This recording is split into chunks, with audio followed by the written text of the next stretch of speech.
পশ্চিমবঙ্গ হোক বা বাংলাদেশ, বাংলাভাষী সিনেমাপ্রেমী মানুষের কাছে জয়া আহসানের কোনো পরিচয় লাগে না। ঝুলিতে অসংখ্য সিনেমা, তার থেকেও বেশি বোধহয় পুরস্কার। জয়া, আপনাকে স্বাগত ডিডাব্লিউতে। আপনাদেরও স্বাগত।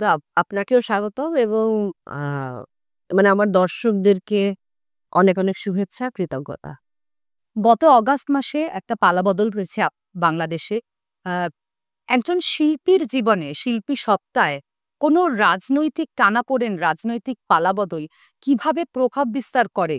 আর আপনি কিভাবে সেটাকে ডিল করেছেন? আ রাজনৈতিক পালাবদল বা পটভূমি পাল্টেছে, অবশ্যই পাল্টেছে। আ সবাই রাজনৈতিকভাবে সচেতন এবং শিল্পীও রাজনৈতিকভাবে সচেতন। অবশ্যই আমি সচেতন। আমাদের অনেক কিছু পাল্টেছে। কিন্তু একই সাথে একটি খুব পজিটিভ একটি জায়গা আমি দেখছি যে আ আমাদের যেই সিনেমার জায়গাটা ফিল্মের আ সেটা কিন্তু যেখানে ছিল সেখান থেকে টুকটুক করে এগিয়ে যাচ্ছে। কারণ এই গত আ রমজানের ঈদে খুব ভালো, ভালো কিছু ঈদের ফিল্ম এসছে। ৬ টার মতো ডিফারেন্ট ফিল্ম এসছে এবং সবগুলো কম আমি বেশি আপনাকে ভালো চলেছে। প্রশ্ন করতে যাচ্ছিলাম যে হ্যাঁ, ইন্ডাস্ট্রিতে এর প্রভাব এই মহলের ইন্ডাস্ট্রিতে প্রভাব কিছু পড়ে আমি বলব যে প্রভাব পড়লেও মানে দর্শকও আসলে একটি স্বস্তির জায়গা খোঁজে, নিঃশ্বাস নেবার জায়গা খোঁজে। যে কারণে তারা আবার ফিল্মগুলোর দিকে মুখ ফিরিয়েছে। বিনোদন দিনের শেষে আসলে আমাদের সবার প্রয়োজন। আমরা যত স্ট্রেসে থাকি না কেন, যেমন করেই থাকি না কেন, সেটা দর্শক বুঝিয়ে দিয়েছে এবং সেই কারণে আমাদের যে ৬ টা ফিল্ম হয়েছে, সেটি কিন্তু খুব ভালো রমরমিয়ে চলেছে। বিশেষ করে আমি তাণ্ডব করেছি একটি কমার্শিয়াল অ্যাপ্রোচ এর ফিল্ম বলব আমি। অবশ্যই সেটা শিল্পমানও রয়েছে সাথে। আবার আমি 'উৎসব' নামে একটি ফিল্ম করেছি। দুর্দান্ত হয়েছে সেই ফিল্মটিও। সেটিও আমি বলব যে একেবারে রমরমিয়ে সেগুলো চলেছে এবং দর্শক সেটা দেখেছে।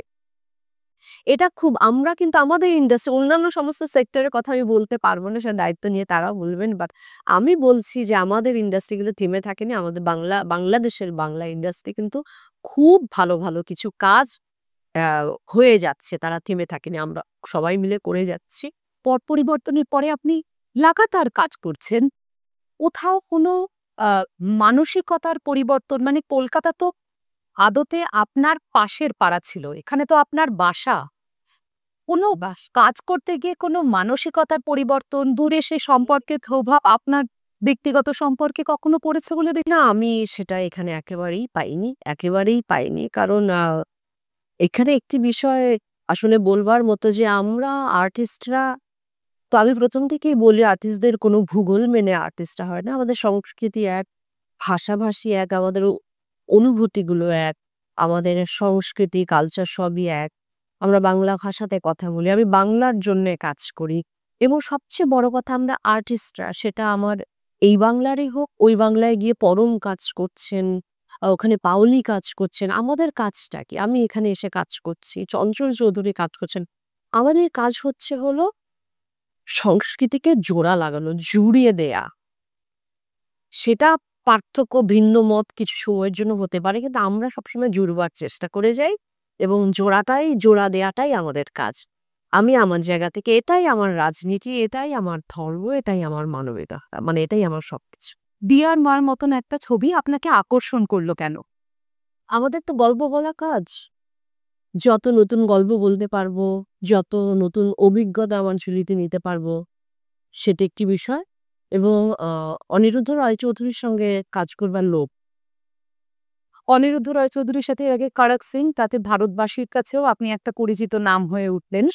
আ ২য় বার কাজ করতে রাজি হলেন। আ ও রাশি হলাম না। আমি ইনস্টিগেট করি উনাকে। মানে আমি আবারও কাজ করতে চাই। রাজি তো লাফিয়ে, লাফিয়ে দৌড়লাম সত্যি কথা। উনি আমায় ১ম একটি হিন্দি ছবিতে কাজ করবার সুযোগ দিয়েছেন। সেটি আমার জন্য বড় একটা চ্যালেঞ্জে আমি পড়েছিলাম। সেটি আমি দারুণ উপভোগ করেছি। কারণ আমরা তো চ্যালেঞ্জের মুখোমুখি হতে চাই। দ্বিতীয়ত হচ্ছে উনার গল্প বলা, উনার যেই ক্যানভাস, উনার যেই ব্যাপ্তি, সেটার প্রেমে তো আমরা সকল বাংলা দর্শকেরা আছি। তৃতীয়ত হচ্ছে উনি যতটুকুই চরিত্র, যেই চরিত্র উনার ছবিতে যতটুকুই থাকুক, সেটিকে একটা পূর্ণাঙ্গতা দেয়, পূর্ণতা দেয়। যেই কারণে উনার ছবিতে একটি ছোট চরিত্র আমাকে আকর্ষণ করে এবং আমার ধারণা সামনেও করবে। উনি যদি আমায় মেইন লিডেও না দেন কোনো চরিত্র, উনি যদি আমায় বলেন, আমি মনে হয় করব। ডিয়ার মা একটা একটা মায়ের গল্প এবং এক্ষেত্রে দত্তক অ্যাডপশনের মতন একটা গম্ভীর বিষয় নিয়ে ডিল করেছে ছবিটা।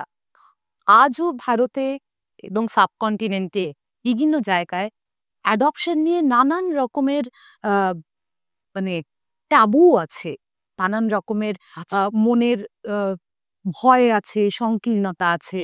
আহ, এই ছবিটার মাধ্যমে আপনার উপলব্ধি কি? আপনি অ্যাডপশনকে কিভাবে দেখেন? আর আপনি মাতৃত্বকে কিভাবে দেখেন? এই ছবিতে যেটি আসলে সবার উপরে উঠে আসে সেটা হচ্ছে ভালোবাসার সম্পর্ক।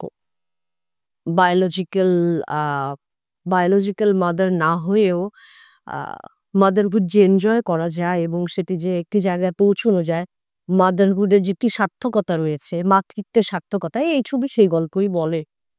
একজন পুরুষের ভেতরে মাতৃত্ব থাকে। অবশ্যই একটি পুরুষের ভেতর মাতৃত্ব প্রবল থাকতে পারে। সেটিও ডিসকভার করবার জন্য এই ছবিটি দেখা উচিত।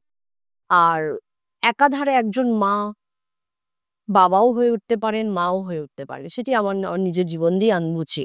কারণ আমি আমার আশেপাশে আমার বন্ধু-বান্ধব, আমার কাছের সারাউন্ডিংস এ আমি দেখছি যে এটা এখন আ কম্পারেটিভলি এটা অনেক মানে লিবারেল হয়েছে। এটা সবাই নিচ্ছে, ভাবছে। যেমন ১ম সন্তান আ তার হয়তো তার বায়োলজিক্যাল চাইল্ড হতে পারে। কিন্তু ২য় সন্তান যদি তার দত্তক নেয়া হয় তাহলে সমাজের জন্য এবং আশেপাশের আ যারা একটি বাড়ি পায় না, যারা আ অভিভাবক পায় না, মা-বাবা পায় না, অনাথ যাদেরকে আমরা সেই অর্থে বলি, তাদেরও একটি সংসার হয়, তারাও একটি বাচ্চা সুস্থ জীবনের এবং সন্ধান। ১ম সন্তানটিও আমি মনে করি ও উন্নততর মানুষ হয়। থ্যাংক ইউ, আপনি সময় দিলেন বলে আর এত সুন্দর করে এত কথা বললেন আমাদের সাথে। ধন্যবাদ।